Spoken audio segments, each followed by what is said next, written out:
고졸 검정고시 한국사 20. 네, 이어서 1920년대 우리의 저항을 보겠습니다. 자, 20년대는 일본의 통치 방식이 무슨 통치다? 네, 문화 통치입니다.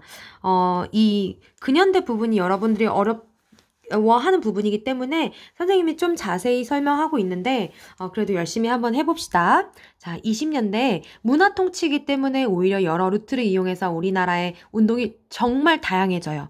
그래서 실력 양성 운동도 여러 종류가 있습니다. 물산장려 운동 별표 칠까요? 네. 일본의 물건이 아니라 국산품을 애용하자라는 겁니다. 평양에서 시작됐고요. 조만식이라는 사람이 먼저 시작했습니다. 이런 구호들이 많이 등장합니다. 내 살림 내 것으로, 조선 사람 조선 것. 금방 이해를 할 수 있을 거예요. 우리 물건 쓰자라는 거니까요. 그리고 두 번째, 밀립대학 설립 운동인데 이것도 얼마 전에 나온 것 같아요. 이거는 일본이 대학을 설치를 안 해주니까 우리 손으로 돈 모아서 대학을 설립하자라는 겁니다. 어리석은 백성으로 만드는 우미나 교육을 극복하자라는 거고요.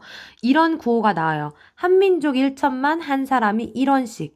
이거 보면 국제보상운동이랑 헷갈릴 수도 있는데 국제보상운동은 구호 없어요. 밀립대학 설립운동에만 나오는 겁니다. 자, 그리고 문맹퇴치운동. 글을 읽지 못하는 까막눈을 퇴치한 운동입니다. 이 운동이 조선일보에서 실시한 문자보급운동, 동아일보에서 실시한 분하로드 운동이 포함됩니다. 분하로드는 민중 속으로라는 의미가 있어요. 자, 그리고 60만세 운동을 볼까요? 이 1926년으로 가면 이제 우리나라의 마지막 황제 순종이 돌아가십니다. 그 일을 기해서 운동을 준비를 하는데요. 그때 학생과 민족운동 세력이 연결이 돼요. 학생들이 주도하게 되죠. 이게 의미가 있습니다. 그래서 순종 인산일 장례일에 대규모 시위가 이어졌다라는 겁니다.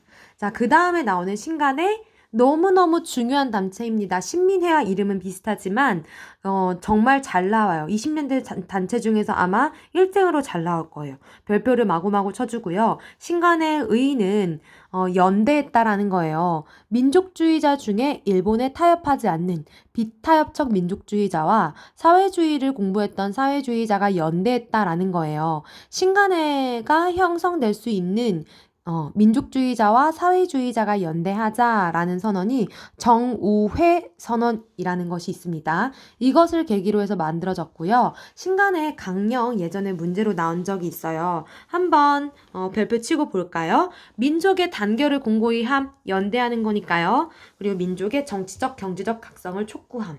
기회주의자를 배격함. 일본에 타협했던 사람들이나 이런 사람들을 배격하는 거겠죠.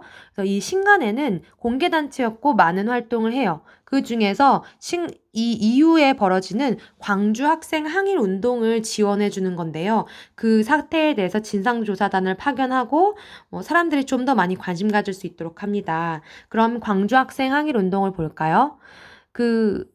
나주와 광주를 오가는 통학 열차 안에서 일본 학생의 한국 여학생 희롱 사건이 벌어집니다. 여러분들도 알 거예요. 후쿠다의 면상에 박준채가 주먹을 날렸던 일. 그래서 결국에는 한일 학생 간의 어떤 큰 사태로 벌어지게 되는 거고요. 식민지 차별 교육에 저항하는 3.1운동 때만큼이나 큰 운동으로 벌어지게 됩니다. 학생들이 주인공이 됐던 운동이에요. 그래서 3.1운동 이후 최대라는 말이 있지요. 다음 장으로 넘어갈게요.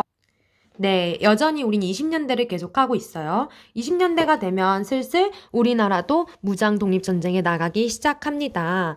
무장 독립전쟁에서 그동안 가장 잘 나왔던 것은 바로 김좌진 장군의 청산리 대첩이에요. 우리나라 백두산 근처에서 일어났던 건데요. 우리나라 무장 독립 역사상 최대의 승리였죠. 그래서 대첩이라는 말을 합니다. 그동안 제일 잘 나왔고요. 그 다음에 또 20년대에 의열단이라고 하는 폭탄 투척 단체도 생겨나게 됩니다. 1919년 만주 길림에서 김원봉이라는 사람의 주도하에 만들어지게 되는데 이 김원봉이 친구인 신채화한테 부탁합니다. 우리의 지침을 만들어다오. 조선혁명선언이라는 지침에 보면 폭력, 투쟁, 암살, 저항이라는 말들이 계속 나옵니다. 그래서 의열단에서 폭탄을 투척한 사람들이 여기 있어요. 박재혁, 김익상, 김상옥, 나석주, 김익상이라는 사람은 조선 총독부에, 김상옥이라는 사람은 이제 종로 경찰서에 투탄을 하게 됩니다. 그리고 그 이외에도 계속 이 부분에서는 문제가 출제가 되고 있기 때문에 선생님이 네모칸 쳐놓고 좀 자세히 써놨는데요. 청산리 대첩 있기 직전에 우리 영화로도 만들어진 봉오동 전투, 홍범도 장군이 활약을 했던 겁니다. 봉오동 전투가 이제 올해로 100주년이 됐네요. 나올 가능성이 있죠. 그리고 청산리 대첩도 바로 직후에 있게 되는 거고요. 그런데 여기에서 우리가 다 승리를 하게 되자 일본이 보복합니다. 우리 교민들이 많이 살고 있었던 간도 지역을 쓸어버리면서 2,000명을 학살한 것이 바로 간도 참변입니다. 그래서 여기 간도 지역에 있었던 독립군들이 다 러시아 자유시로 가요. 거기로 떠나가는데 자유시에도 안타깝게 러시아와 우리 독립군 간의 내분 때문에 많은 희생을 입는 게 자유시 참변이에요. 그래도 꿋꿋하게 일어서서 삼부라는 기구를 만들어서 다시 간도 지역에 독립군들이 정착을 하게 됩니다. 그리고 이 삼부에 대해서 일본이 미스야 협정이라는 것을 체결을 해서 독립군들을 소탕하고 체포하는 건데요. 이건 일본한테 유리한 거였죠.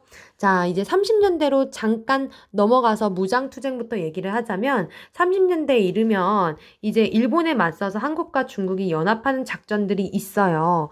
북만주에서는 지청천 장군이 이끄는 한국 독립군, 쌍성보 전투와 대전자령 전투에서 승리를 했고요. 남만주에서는 양세봉 장군이 이끄는 조선혁명군, 영릉가 전투와 흥경성 전투에서 승리를 하게 됩니다.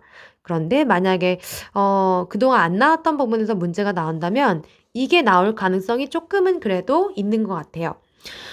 중국 본토에서 만들어지는 겁니다. 본토를 관내라고도 하는데요. 중국 본토에 만들어진 최초의 한인 독립군 부대가 조선의용대다라는 겁니다. 그럼 밑으로 내려가 보겠습니다. 30년대에도 폭탄 투척 단체가 있습니다. 한인 애국단입니다. 이거를 만든 사람은 임시정부의 김구 아저씨입니다.